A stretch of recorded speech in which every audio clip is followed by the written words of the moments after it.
This is going to be, I think this is going to be a delightful way to cap off the year, because I've not been in a lot of holiday films, and it's more a family film than a holiday. It's a family film that happens to take place during the holidays, which is all well and good. But I feel like the experience of shooting it last year or earlier this year was really wonderful, and to see it kind of come to culmination. It's like you work through the whole year, and you're like, oh yeah, I forgot about this lovely thing that we did. So yeah, I'm really I'm really looking forward to seeing it. Yeah, I really like the most classic one, which is Guess Who's Coming to Dinner, because it just has a bunch of different layers, and there's more humor in that movie, and everybody thinks of that movie as the amount of humanity that's in it, and it's cutting edge. But there's also a lot of humor in that movie, and Sidney Poitier there's a lightness to him that you don't expect if you go back and watch it again. It was very exciting to have that.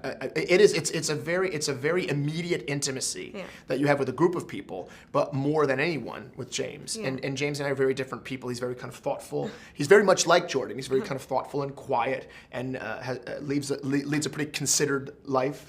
and I'm a very kind of impulsive and loud person.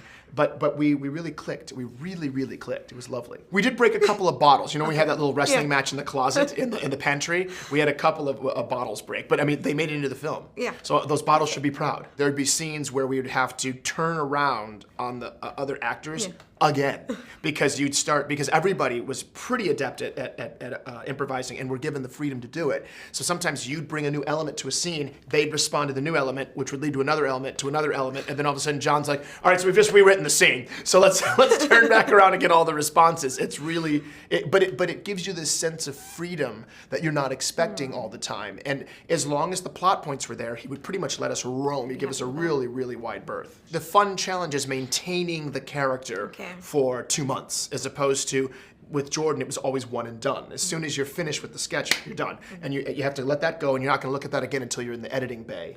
But with this, it's remembering a mannerism and going, okay, so he does that with his hand, make sure to always do that in this scene. Okay, that's the change that he's making dialectically, don't forget that. And for me, that's fun. Maintaining those idiosyncrasies throughout the process is a lot of fun.